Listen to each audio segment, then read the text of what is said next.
Hi guys, it's Amy and welcome to the channel, or welcome back. I hope that you're doing well. Let me know how you're doing in the comments. Today we are doing my April reading wrap up, and I read 8 books in the month of April, which I'm really surprised about because I got into a bit of a slump. I had the flu for a couple of weeks. It was a little bit of a difficult month, but I still had some really great reads, including a 5-star read, which I'm really excited to talk about. But let me know how you're doing and what your favorite read of April was as we're getting into this. I am definitely at the spring vibes today. I don't usually rock this look, but I thought this kind of springy scarf was perfect for the April wrap up because it is like spring, it's getting a little bit warmer, so I wanted to bring the vibes today. So I'm excited to get through this list and let you know about these awesome books that I read. First up, we have an ARC that I received that came out earlier this month, and that is The Cat Who Saved the Library, the sequel to The Cat Who Saved Books by Sasuke Natsukawa. This is like a whimsical, cozy fantasy, and we are following adventures with a grumpy cat named Tiger, and we have a new protagonist in this book, but we still have the same kind of great vibes of like going on adventures and saving books and literature. What I like about this series is that it kind of blends the real and fantastical as we're going on these adventures. And in this book, I said we have a different protagonist. We have a female protagonist, and I really liked this protagonist. She is a young girl and she deals with like chronic health issues like asthma and things like that. And it was just really interesting getting to kind of see her perspective.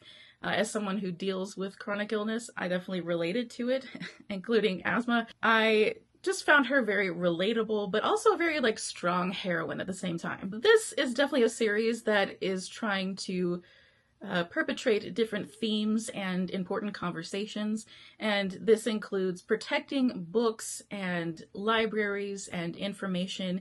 And even though sometimes it was a little bit like on the nose, which I think could be due to it being a Japanese translated book, sometimes things have to be a little bit more literal rather than lyrical or just more subtle in communication. I feel like it's definitely on the nose sometimes, a bit matter of fact, but it's done in kind of a conversational way, so I feel like it's definitely palatable. But I do think that this was a bit more on the nose than the previous one. So as our main characters, Tiger the cat, and our female protagonists are navigating these kind of mysterious literary realms, I definitely am seeing the topics of censorship and capitalism and even just like societal decline being tackled within these books. And it definitely is touching like on banning books and things like that, which I think is very relevant right now.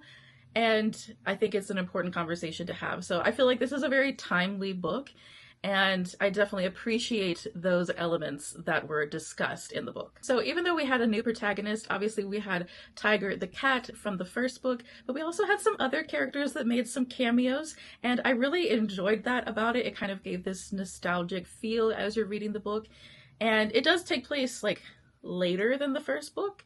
So it's just really interesting to kind of see how everything was tied together, and I just really enjoyed that we were kind of carrying on with the same sort of feel and even some of the same characters. So I would definitely recommend this for readers who want like a cozy fantasy but something that is thought-provoking, and I feel like this would appeal to younger readers as well as adults. I'm a 34-year-old woman and I really enjoyed it, but I still feel like this is one that you could even read with your younger kids and kind of explain to them like what this is about, what's going on.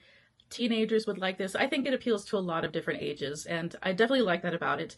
But I rated this 3 out of 5 stars. I don't think it was necessarily as strong as the first book. I feel like, again, it was a little bit on the nose with some of the themes and ideas that were being discussed, and that just kind of like deterred me a little bit. But I still think it is a solid, cozy fantasy, and I would definitely recommend reading this book and its predecessor. Next up is a series that I really enjoyed, but it definitely put me in a book slump, and that is The Hunger Games Trilogy by Suzanne Collins. And I am not going to go into too much detail about what this is about because it's been around for a long time, it's very popular, but obviously this is a very like dystopian sort of competition kind of sci-fi. I loved the movies. And I really loved the books, but they are definitely intense. I am not a big dystopian person. The extent of my like dystopian reads would probably be, I've read 1984, but those are like heavier reads to me, and this is definitely a heavier read, obviously. I wanted to read this trilogy because of the newer books that Suzanne Collin has put out, but I definitely think I'm going to have to take a mental break before I get to those, especially Sunrise on the Reaping with Haymitch. I definitely enjoyed these. I gave every book of this, The Hunger Games, Catching Fire, and Mockingjay, all 4 stars across the board, because even though they are very powerful and there's great character work in there, it is a little bit too real for me. And I understand that like the idea of this is very, could be seen as very outlandish with the competitions and everything, but there's just something about dystopian and corrupt government and everything that definitely like creates anxiety in me. And so even though I really enjoyed these, I definitely was in a book slump afterwards. I also was sick at the same time, but again, I really enjoyed these. And I think the biggest element that I felt was like the difference between the movies and the books was Katniss's like inner monologue. Being able to really get more of her thoughts and perspectives, like it really put things in a new light. Definitely her relationship with Peeta, playing the game along with the Hunger Games and the game makers, and just trying to survive and make her way through everything. It was like each book, of course, is getting more intense. I mean, by the time I finished Mockingjay, I was just like emotionally numb, because it's just like trauma after trauma.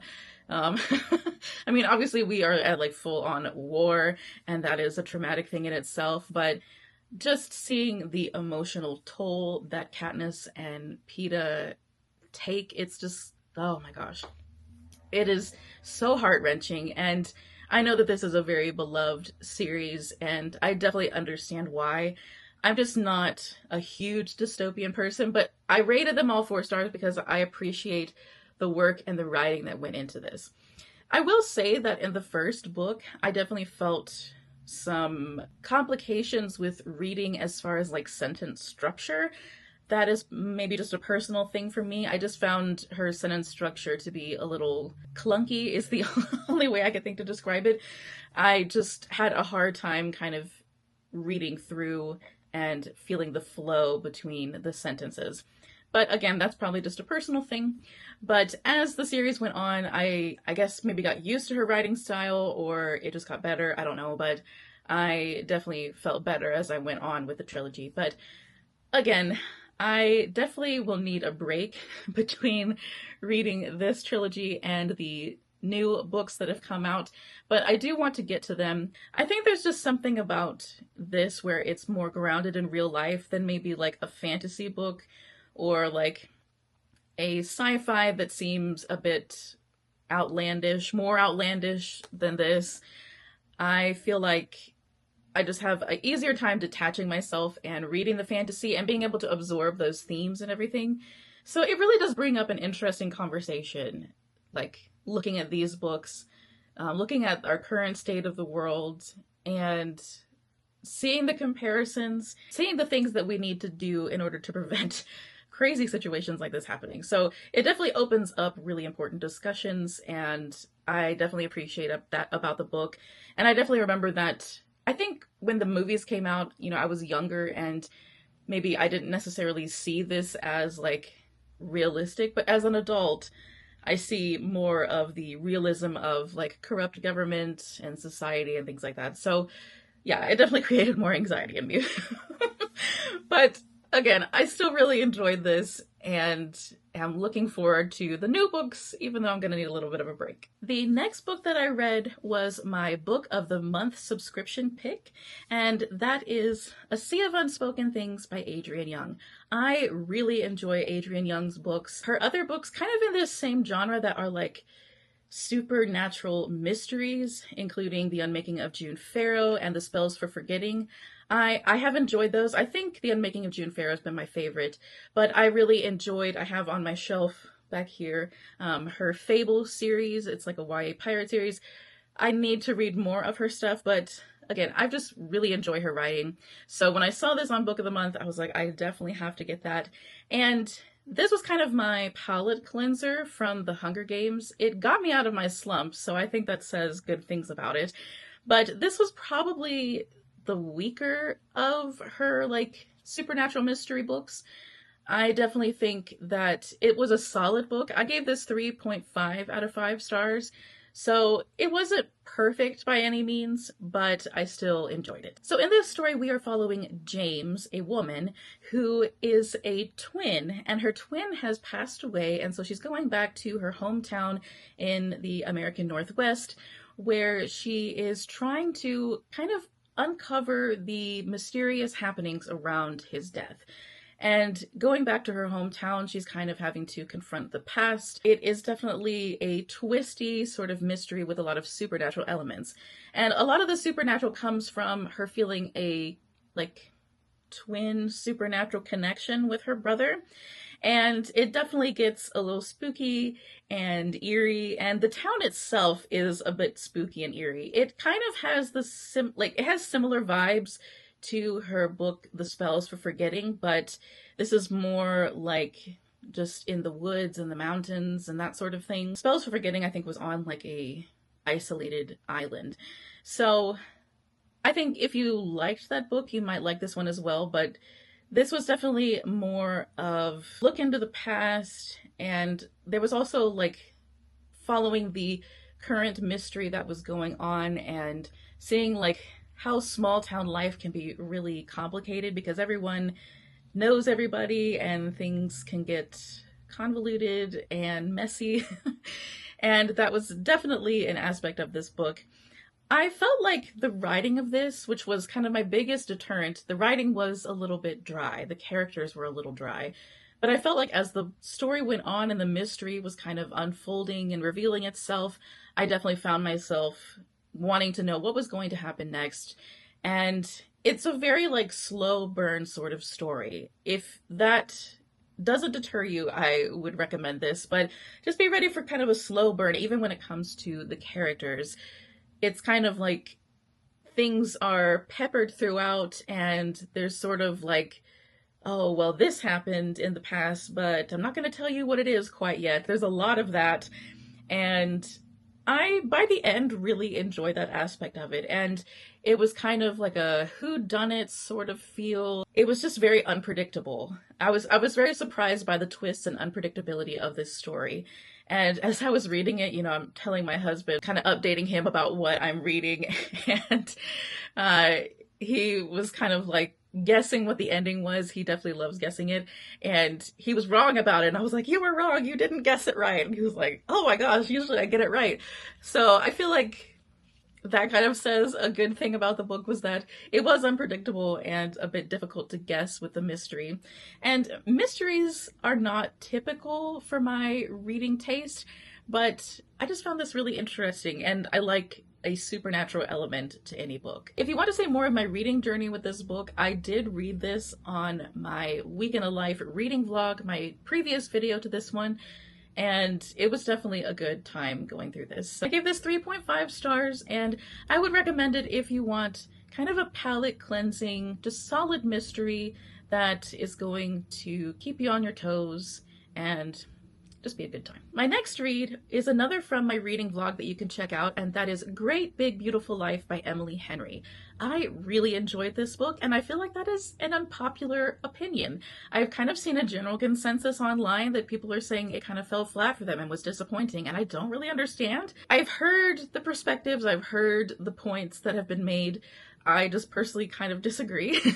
I thought the direction that she took with this was really interesting, and we are following two writers, two journalists, who are kind of having to compete to write this famous woman's memoir. And she wants to get to know them for a month before she decides, so they're kind of having to compete over a month, and then they're kind of getting to know each other, and ...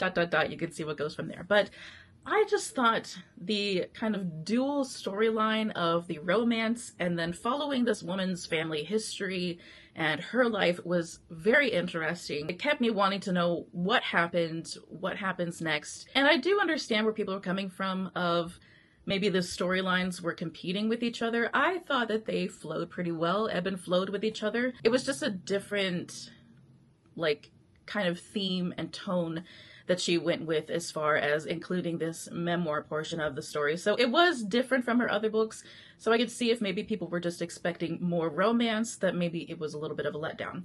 But I feel like in general, her books are more like romance slash women's fiction, general fiction, where we are getting like a cast of characters and we're getting to see their perspectives and their lives. And I feel like it just really grounds it more in reality and makes it feel more real, which I feel like makes the romance more compelling. I definitely feel like the strongest part of this book was the character work, and she just creates such emotional depth, and it's done with the romantic characters, but also with this woman who is wanting her memoir done.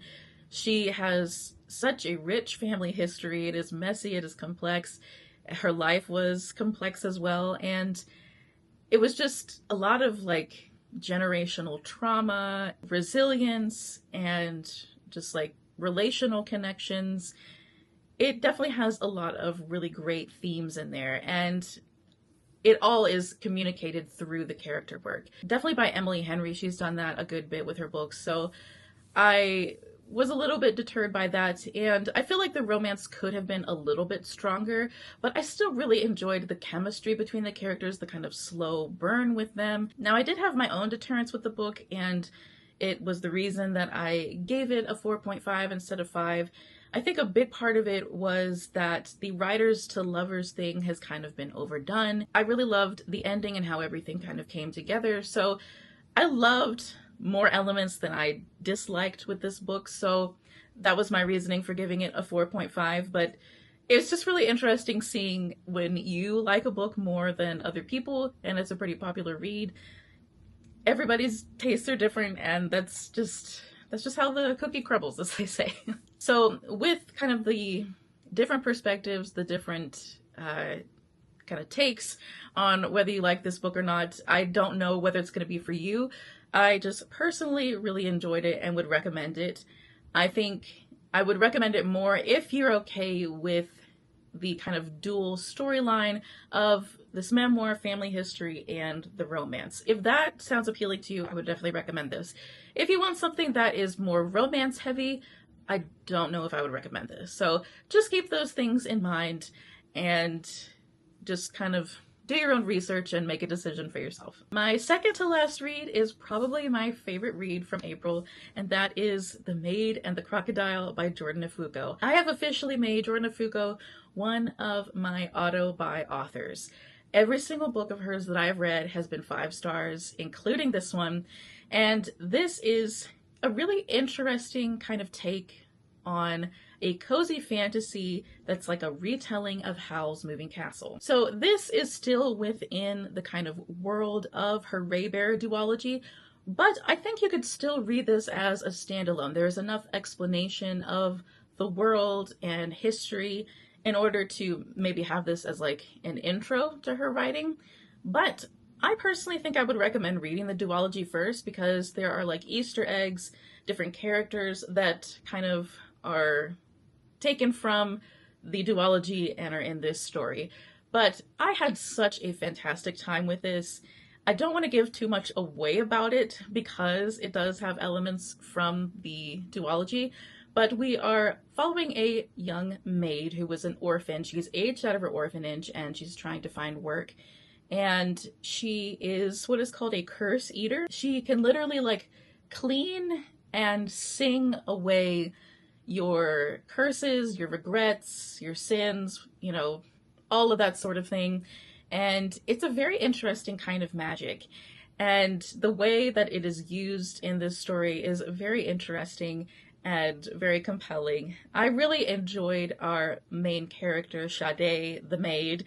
She is a really great female protagonist. She is kind of like just wanting to find her place in society, be accepted, but she also has such a great power and strength to her, resilience. She definitely turns into more as the story goes on. And then we have the crocodile, who is kind of the Howl of our characters, if you're familiar with Howl's Moving Castle, he is a very interesting character who has god-like qualities.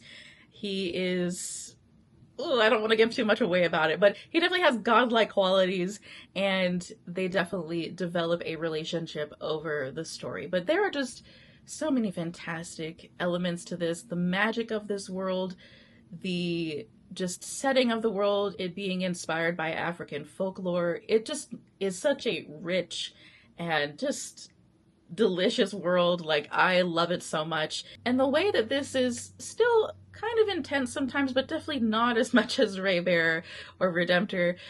This is definitely a cozier story for Ifugo, and I really enjoy that about it. You know, we still have some intense elements to it, but this is definitely her take on a cozier fantasy. And it is not too long of a read. It is under 300 pages, so it's a shorter one to get through. I wouldn't necessarily call this a novella, even though I have heard it called that. I would just consider it shorter than the duology. So of course, it being Ifugo, we are covering some important themes and topics. We're discussing womanhood, we're discussing family and found family. We are discussing politics and, you know, just the corruption within society. And we're even exploring identity and romance. I think the romance in this book is so sweet, and it's a very compelling romance. It is very heartfelt. I just absolutely love it. And the magic of this book, I think I've already said, is just so fantastic. We have some really great characters in here, side characters as well. I don't know if you can see on the cover, we've got a little gecko right here. He is definitely an interesting character within the book, but it's funny, it's heartwarming, it's heart-wrenching. It just takes you on such a great emotional journey, and it being such a small book and packing such a punch, I think just speaks to Ifugo's writing. Like, I adore her writing. If you couldn't tell, I'm obsessed with her writing. I think it is so rich and magical. She just has a way with creating characters that just blow me away. I don't know how else to say it. You know, when I find a writer that I really love, I definitely like latch on and I need to read all of their stuff. So I have officially read all of her books now, and I can't wait to see what she does in the future. But if you want a cozy fantasy that maybe isn't like too cozy, if you didn't like Legends and Lattes, if that was too cozy for you, this might be something that you would enjoy. But if you like the idea of an African-inspired fantasy that is a retelling of Howl's Moving Castle, I would definitely recommend this. And P.S., I forgot to say that was also one from my reading vlog. So my last book is one that I started my reading vlog with, but didn't end up finishing because my borrowed time with Libby was up. So I had to put another hold on it, but thankfully I was able to finish it for this wrap up. So if you were wanting to get my thoughts about it from the reading vlog, you're going to get it now. But that is The Rose Bargain by Sasha Payton Smith. This was an audiobook that I listened to. I literally listened to it, finished it the last day of the month, but it unfortunately was a little bit of a letdown. I thought the premise was fantastic. It's a YA kind of romantasy that has like kind of Bridgerton vibes with Faye. We are following a young woman who is having to kind of enter society as a debutante because her older sister kind of got into a situation where she became a topic of scandal, and so she is now having to try to redeem her family. This is taking place in Regency England. It's like if Regency England was ruled by a kind of chaotic and dark Fae queen. And we still have like all of the elements that you think of when you think of like Regency England, of, you know, like high society and the debutantes and all these like societal expectations and things like that. There is definitely this chaotic element when it comes to the queen. And it is called the Rose Bargain because you can make bargains with the queen in order to receive some sort of, you know, magical promise, and in return you have to give her something back. So it is very much like what you would think of when you think of like kind of like dark, chaotic, fae characters. She very much likes toying with humans, and that's what this is all about. So when our main character decides to present herself as a debutante to the queen announces that her son, the Fae Prince, is wanting to marry this season. So she decides to create this competition where you can like basically put your name in the hat to become a potential for his hand in marriage. So we've got a really weird and complex kind of competition, and a lot of girls put their name in the hat. And as we're going through this competition, the girls are staying at the palace and they're kind of having to do these like strange lessons, competition lessons with the queen. And there is just a lot going on within this book. And it was such an interesting premise. I really love the idea of like this kind of YA take on like a Bridgerton style, like matchmaking with fae. But I just found that it was a little bit more angsty than I was expecting. I just felt like it started to kind of drag as the story went on, and that just kind of was a little bit of a letdown for me. I think another deterrent was, as I'm listening to the audiobook, I felt like the narrator was not the greatest choice. It was like, there was just like constant tension in their delivery, whereas like everything is so dramatic, and it was like, not everything is that serious. I just didn't love the delivery, and I feel like that was a bit of a damper on my experience, but there were definitely some really good elements. I definitely loved the kind of dark, chaotic fae. Obviously, I loved the romantic tension within this.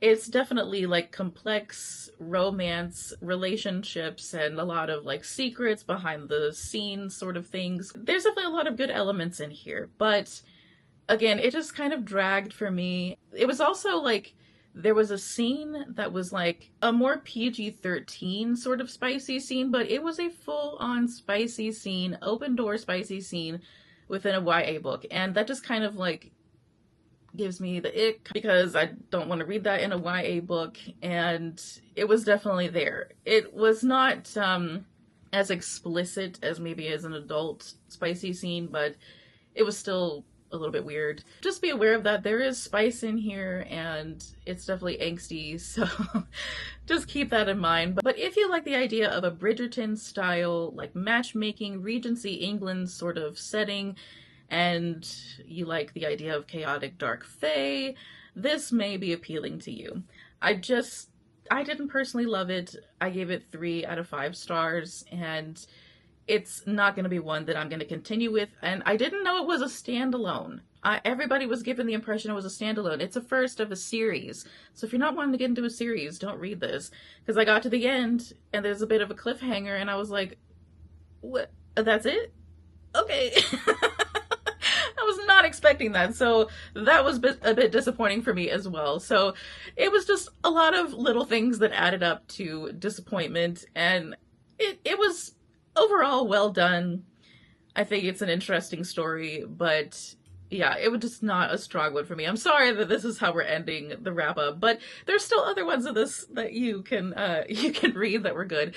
But again, if the premise sounds appealing to you, you may like this. It just wasn't for me. Alright guys, that is going to be it for today. I hope that you enjoyed this video, and definitely let me know in the comments what your favorite read of April was, and I hope that you got some recommendations from this video. And I'm really looking forward to the month of May and being able to film more stuff for you guys. I'm sorry that April was a little bit sparse. with getting the flu and being sick for a few weeks, it was definitely a bad case of the flu, so I apologize for that, but I'm definitely looking forward to May and making more content for you guys. Planning to do another reading vlog, so if you enjoyed that, I'm getting more of that for you guys. And I'm planning a cozy fantasy video. I've got more recommendations for you guys, so there's definitely more coming your way, and I'm really excited to do it. But definitely let me know what your favorite read of April was, and leave me a flower emoji to know that you got to the end of the video. But I hope that you guys enjoyed, and I will see you soon. Bye!